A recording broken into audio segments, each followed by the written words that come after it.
Welcome to the Slop Farm. Enjoy the video. You'll begin by turning on the features that let your iPhone speak and type in other languages. Open Settings, tap General, then Keyboard.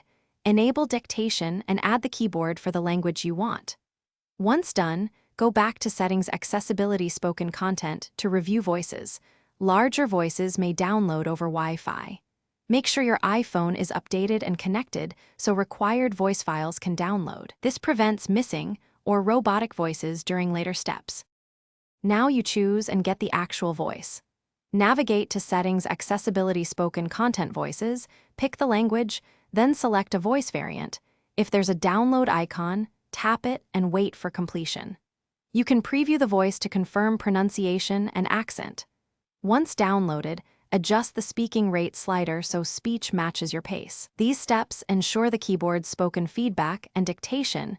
Use the correct language and natural-sounding voice for typing and voice feedback. Finish by making the new voice active for typing and feedback. In Settings General Keyboard, confirm the language keyboard is added and placed where you want it. Use globe to switch. Test dictation by tapping the microphone icon and speaking the target language. Observe autocorrections and suggestions.